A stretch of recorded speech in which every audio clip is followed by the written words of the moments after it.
21শে জুলাই নিয়ে আরও একটু আলোচনা, কারণ আলোচনার তো শেষ নেই। মমতা আসলে খ্যাতি এবং ক্ষমতার উজ্জ্বলতা সময়ের কোষ্টি পাথরে যাচাই করেননি। এই সময় পত্রিকায় লিখেছেন সঞ্জয় বসু। তো সেই লেখাটা নিয়েই আজকের এই শিরোনাম দিয়ে আজকের প্রতিবেদন উপস্থাপন করছি আমি, জাকির হোসেন শেখ, আর ক্যামেরায় জিশান আলী শেখ। গত বছর 21শে জুলাই কিভাবে পালন করা হয়েছিল আর এবছর এই 2026 সালের 21শে জুলাই কিভাবে পালন করা হয়েছে একটু তুলনা করার চেষ্টা করুন, অতি সহজেই বুঝতে পারবেন। এক বছরের মধ্যেই 21শে জুলাইয়ের সমাবেশের একেবারে ভোল বদল দেখা গেল একদম নিঃসঙ্গ প্রায় মমতা বন্দ্যোপাধ্যায়। ওই যে ঘুরে ফিরে তার মানে সেই একই কথায় ফিরে আসতে হয়। মমতা আসলে খ্যাতি এবং ক্ষমতার উজ্জ্বলতা সময়ের কোষ্টি পাথরে যাচাই করেননি। বিখ্যাত বাংলা সিনেমার একটা দৃশ্যের কথা আপনাদের নিশ্চয়ই মনে আছে। হীরক রাজা বুদ্ধিমান করো সবে তাঁর জয়গান। হীরক রাজা বুদ্ধিমান করো সবে তার জয়গান। আজ থেকে প্রায় 46 বছর আগে মুক্তি পেয়েছিল সত্যজিৎ রায়ের সেই অমর সৃষ্টি হীরক রাজার দেশে। পশ্চিমবঙ্গের বামফ্রন্ট সরকারের জমানায় সেই ছবি তৈরি হলেও রাজ্য দেশ কালের গণ্ডি পেরিয়ে এই ছবির বিভিন্ন সংলাপের সঙ্গে বাস্তবের মিল আমরা সবাই দেখেছি।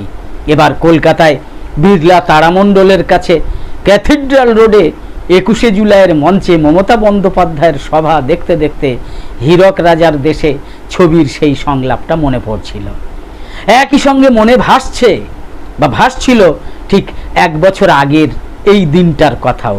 21শে জুলাই মমতা বন্দ্যোপাধ্যায়ের রাজনৈতিক জীবনে তো বটেই, পশ্চিমবঙ্গের রাজনৈতিক ইতিহাসেও একটা গুরুত্বপূর্ণ অধ্যায়।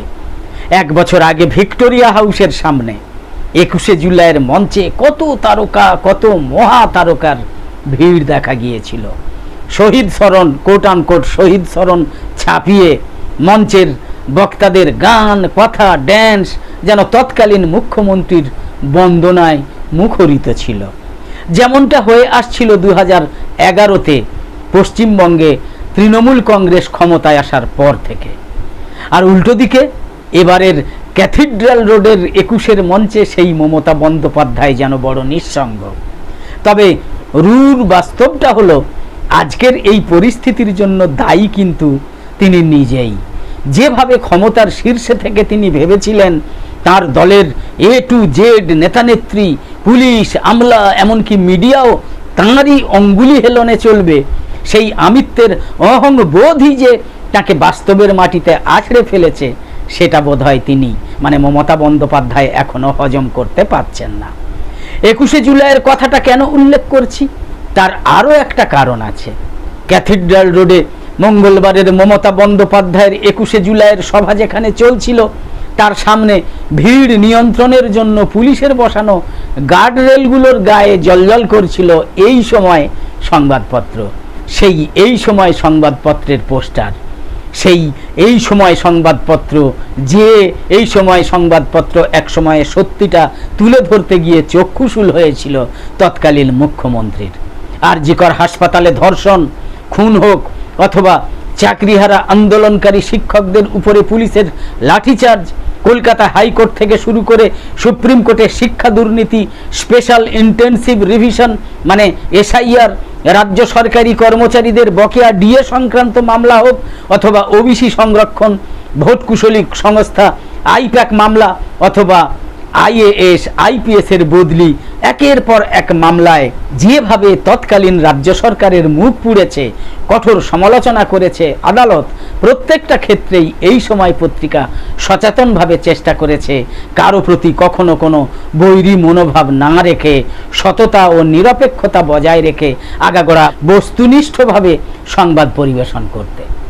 কিন্তু চারপাশে অনুগত বা বশংবদ কিছু চাটুকারের বৃত্তের মধ্যে থেকে তৎকালীন মুখ্যমন্ত্রী মমতা বন্দ্যোপাধ্যায় ভেবেছিলেন তিনিই সব কিছুর চূড়ান্ত নির্ণায়ক।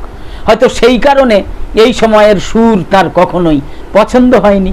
তিনি চেয়েছিলেন এই সময়ের দৈনন্দিন এডিটোরিয়াল পলিসিও সরাসরি নিয়ন্ত্রিত হোক নবান্নের 14 তলা অথবা কালীঘাট থেকে। চেয়েছিলেন আমাদের খবরের কাগজে কে সম্পাদকের দায়িত্ব পালন করবেন অথবা কোন সাংবাদিককে নিয়োগ করা হবে তাও তাঁর কথাই চলবে। ভেবেছিলেন তার এই মিলে সুর মেরা তুমহার আর শরিক হব আমরা, ঠিক যেমনটা তিনি চালিয়েছেন তার দলের ক্ষেত্রে। এই সময়ে সঞ্জয় বসু লিখেছেন, ভুল ভেবেছিলেন। এই সময় কখনো তার এই ইচ্ছা অনিচ্ছার খামখেয়ালিপনার কাছে মাথা নোয়ায়নি, কারণ আমরা বিশ্বাস করি খবরের কাগজ হলো সমাজের দর্পণ। সরকার বা শাসকের ভুল ত্রুটি খুঁজে তুলে ধরা, পরিকল্পিত কুৎসা নয়, গঠনমূলক সমালোচনা এবং সাধারণ নাগরিকদের ভাবনা, প্রাপ্তি অপ্রাপ্তি সরকারকে চোখে আঙুল দিয়ে দেখানোই সংবাদ মাধ্যমের দায়িত্ব। নিক্তিতে মেপে সেই দায়িত্বই পালন করে গিয়েছি আমরা, লিখেছেন সঞ্জয় বসু।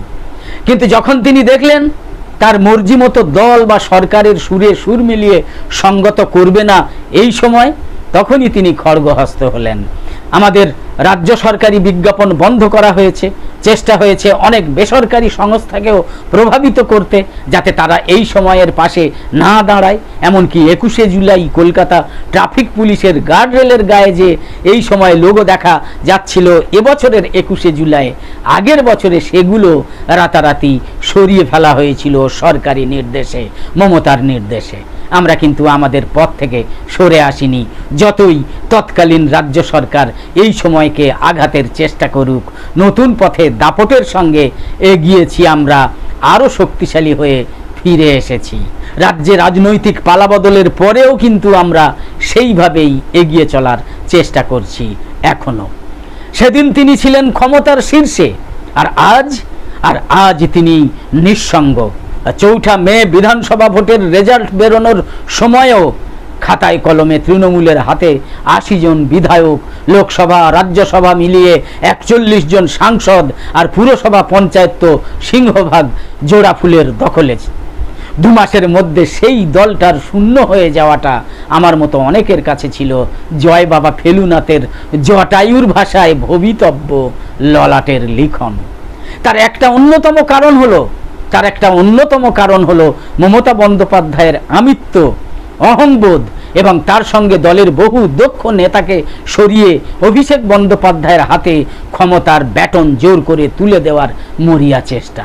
সেই অভিষেক বন্দ্যোপাধ্যায় যার ঔদ্ধত্য নিয়ে বহু আগেই সরব হয়েছিলেন, গোড়ার দিন থেকে তৃণমূলের ঝান্ডা বয়ে নিয়ে যাওয়া বহু প্রবীণ নেতামন্ত্রী এখন আরও সরাসরি একই কথা বলছেন অনেকেই, কিন্তু ক্ষমতার দম্ভে সত্যকে অস্বীকার করার মাসুল যে দিতে হয়, ইতিহাস থেকে সেই শিক্ষা নেননি মমতা বন্দ্যোপাধ্যায়, অভিষেক বন্দ্যোপাধ্যায় দুজনেই। ঠিক যেভাবে সরকারি বিজ্ঞাপন বন্ধের ধমক চমক দিয়ে মমতা বন্দ্যোপাধ্যায় ভেবেছিলেন এই সময় পত্রিকা তার দাবেদার থাকবে, সেটা ভুল প্রমাণিত হয়েছে। তেমনি জনগণের সঙ্গে মাটির যোগ না থাকা কাউকে রাতারাতি নেতা বানানোর মাসুলও দিতে হয়েছে মমতা বন্দ্যোপাধ্যায়কে। সব প্রতিবন্ধকতা পার করে সত্যের পথেই অবিচল এই সময় আজ যে সাংসদ, বিধায়ক, নেতারা তৃণমূলে পিসি ভাইপোর পরিবারতান্ত্রিকতার ছত্রছায়া থেকে বেরিয়ে আসার জন্য বিদ্রোহ করেছেন, ভোটের ফল উল্টো হলে হয়তো তাঁরাই এই কালীঘাট কেন্দ্রিক নেতৃত্বকেই ভবিতব্য বলে মেনে নিতেন। কিন্তু সময় যে বড় নির্মম। আজ বিভিন্ন স্তরে জমে থাকা সেই ক্ষোভের বিস্ফোরণ হচ্ছে দলের অন্দরে। এখনো কি দেওয়ালের লিখন পড়তে পারছেন না মমতা বন্দ্যোপাধ্যায়, অভিষেক বন্দ্যোপাধ্যায়? তৃণমূলের শীর্ষ দিনের যে নেতারা চোখে আঙুল দিয়ে পরাজয়ের কারণগুলো দেখানোর চেষ্টা করেছেন, আজকের দিনেও মমতা বন্দ্যোপাধ্যায় তাদের বিশ্বাসঘাতক, গদ্দার, বেঈমান বলে দাগিয়ে দিচ্ছেন। শারীরিক ভাষায় সেই ঔদ্ধত্য আজও আসে কোন সাহসে?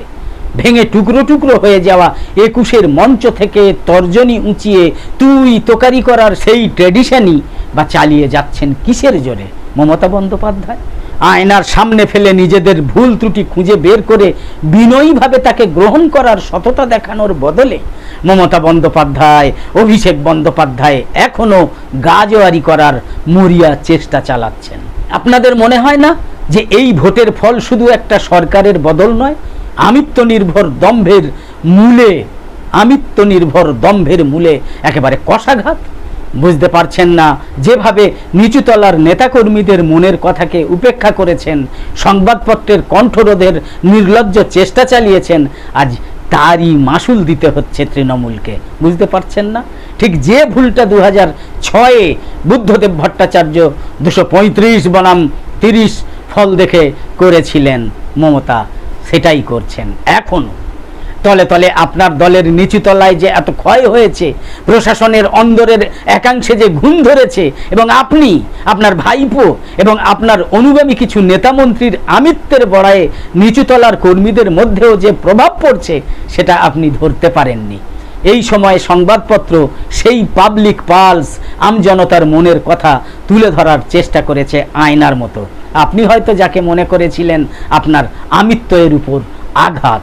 এবছরের 21শে জুলাইয়ের সমাবেশ দেখার পর তাই একটা বিষয় মনে করিয়ে দিতে চাই, খ্যাতি ও ক্ষমতার উজ্জ্বলতা সময়ের কোষ্ঠী পাথরে যাচাই করে নিতে হয়। এই সময় সেই কোষ্ঠী পাথরের ভূমিকা পালন করে এসেছে তার কলমে জনমতের প্রতিফলনের মাধ্যমে, এবং আপনি বা আপনার কিছু বশংবদ সেই প্রতিফলন দেখেও দেখতে চাননি।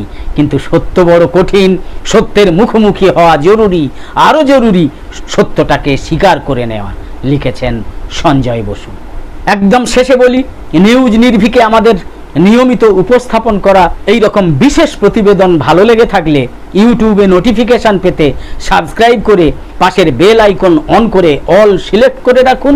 আর ফেসবুকে লাইক বা ফলো করে আমাদের আরও নতুন নতুন ভিডিও বানাতে এবং লাইভ সম্প্রচারে উৎসাহিত করতে লাইক, কমেন্ট এবং বেশি বেশি শেয়ার করে সঙ্গে থাকুন। তো আপাতত শেষ করছি। কামনা করি সকলে সবসময় খুব ভালো এবং সুস্থ থাকুন, সাবধানে থাকুন। ধন্যবাদ।